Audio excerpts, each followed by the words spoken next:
Hey guys, welcome back to my YouTube channel. ಇನ್ನೂ ಯಾರೆಲ್ಲ ನನ್ನ ಯೂಟ್ಯೂಬ್ ಚಾನಲ್ಗೆ ಸಬ್ಸ್ಕ್ರೈಬ್ ಮಾಡಿಲ್ಲ ಅಂದರೆ ಬೇಗ ಸಬ್ಸ್ಕ್ರೈಬ್ ಮಾಡಿ, ಲೈಕ್ ಮಾಡಿ, ಶೇರ್ ಮಾಡಿ, ಕಮೆಂಟ್ ಮಾಡಿ. ಇದು ಸೆಕೆಂಡ್ ಡೇ ಆಗಿತ್ತು. ಕಾಫಿಯಿಂದ ಸ್ಟಾರ್ಟ್ ಮಾಡಿದೆ ನನ್ನ ಡೇನ. ಆಮೇಲಿಂದ ಇಡ್ಲಿ, ಸೇಮಿಯಾ, ಚಟ್ನಿ ತಿನ್ಕೊಂಡು ರೆಡಿಯಾಗಿ ಲೇಕ್ ಹತ್ರ ಹೋದ್ವಿ. ಲೇಕ್ ಹತ್ರ ಹೋಗಿ ಅಲ್ಲೊಂದೆರಡು ಬೂಮ್ರಂಗ್ ಮಾಡಿಕೊಂಡು ಮತ್ತೆ ಆಗೋಡ ಫೋರ್ಟಿಗೆ ಹೋದ್ವಿ. ಅಲ್ಲಿ ಒಂದು ವಿಡಿಯೋ ಕ್ಲಿಪ್ ಮಾಡಿಕೊಂಡು ಎಲ್ಲ ತುಂಬ ಚೆನ್ನಾಗೇ ಇತ್ತು, ನೀವು ನೋಡ್ತಿರ್ಬೋದು.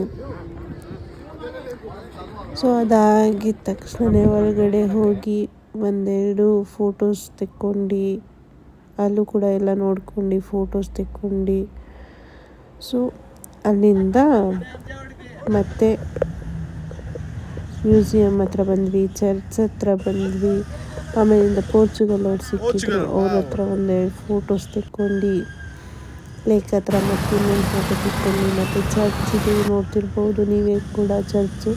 ಚರ್ಚೆಲ್ಲ ಮುಗಿದ್ಮೇಲೆ ಶಾಪಿಂಗಿಗೆ ಅಂತ ಹೋಗ್ಬಿಟ್ಟು ಶಾಪಿಂಗ್ ಮುಗಿಸ್ಕೊಂಡು ಮತ್ತೆ ರೂಮಿಗೆ ಬಂದುಬಿಟ್ಟು ಒಂದೆರಡು ವಿಡಿಯೋ ಕ್ಲಿಪ್ ಮಾಡಿಕೊಂಡೆ. ಆ ವಿಡಿಯೋ ಕ್ಲಿಪ್ ಮಾಡ್ತಿರ್ಬೇಕಾದ್ರೆ ನೀವೇ ನೋಡ್ತಿರ್ಬೋದು. ಪಾಪ ಎಷ್ಟು ಸಲ ರೀಟೇಕ್ ತೊಗೊಂಡು ಮಾಡ್ತಿದ್ದೀನಿ. ನಾನು ನನ್ನ ಹಸ್ಬೆಂಡಿಗೆ ಥ್ಯಾಂಕ್ಸ್ ಅಂತ ಹೇಳಬೇಕು ಈ ವಿಡಿಯೋ ಎಲ್ಲ ಮಾಡಿಕೊಡ್ತಿರೋದಕ್ಕೆ.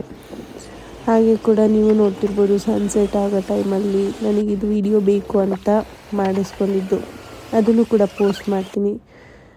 ಮತ್ತು ಸನ್ಸೆಟ್ ಆಗ್ತಾ ಇತ್ತು, ಇಬ್ಬರು ಕೂತ್ಕೊಂಡು ಪೀಸಾಗಿ ಸನ್ಸೆಟ್ ನೋಡಿಕೊಂಡು ಹಾಗೆ ಒಂದೆರಡು ಫೋಟೋಸ್ ತೆಕ್ಕೊಂಡು ಇದ್ವಿ.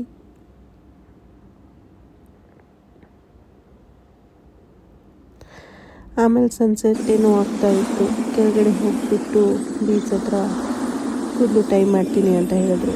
ಬಟ್ ನಾನು ಯಾವತ್ತೂ ಮಾಡಿಸ್ಕೊಂಡಿರಲಿಲ್ಲ, first experience. But it was beautiful ಅಂತಲೇ ಹೇಳ್ಬೋದು. ನೀವೇ ನೋಡ್ತಿರ್ಬೋದು ಅದು ಯಾವ ಥರ ಮಾಡ್ತಿದ್ದಾರೆ ಅಂತ. ಅದು ಮಾಡಿ 2 days ಆದಮೇಲೂ ನಾನು ತೆಗ್ದಿರಲಿಲ್ಲ. ಆಮೇಲಿಂದ ಫೈನಲಿ ಫೋಟೋ ತೆಕ್ಕೊಂಡ್ವಿ ಇಬ್ಬರೂ. ಫೋಟೋ ತೆಕ್ಕೊಂಡು ಹಾಗೆಯೇ ವಿಡಿಯೋ ಎಲ್ಲ ಕ್ಯಾಪ್ಚರ್ ಮಾಡ್ಕೊತಾ ಇದ್ದೆ.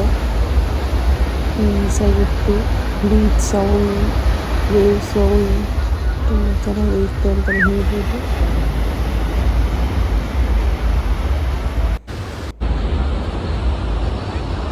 ಹಾಗೆ ಕತ್ಲೆನಲ್ಲಿ ಬರಲ್ಲ ಅಂತ ಅಂತಿದ್ರು. ನನಗೆ ಗೊತ್ತಿಲ್ಲ, ಒಂದು ವೀಡಿಯೋ ತೆಕ್ಕೊಡಿ ಅಂತ ನನ್ನ ಹಸ್ಬೆಂಡ್ ಕೇಳಿ ಇದೊಂದು ವೀಡಿಯೋ ತೆಕ್ಕೊಂಡೆ.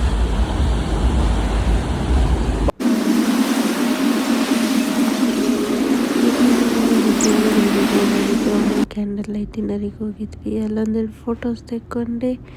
ಮತ್ತು ಅದು ಬ್ಯಾಂಡ್ ಎಲ್ಲ ಮಾಡ್ತಿದ್ರು, ಅದು ಒಂದು ತೆಕ್ಕೊಂಡು ಫೋಟೋ ತೆಕ್ಕೊಂಡು ವಾಪಸ್ ಬರಬೇಕಾದ್ರೆ ಇದೊಂದು ಫೋಟೋ ತೆಕ್ಕೊಂಡು ರೂಮಿಗೆ ಬಂದು ಇದೊಂದು ಫೋಟೋ ತೆಕ್ಕೊಂಡು ಡೇನ ಇನ್ನು ಮಾಡಿದೆ. ಹೇಗಿತ್ತು ಅಂತ ಕಮೆಂಟ್ ಮಾಡಿ.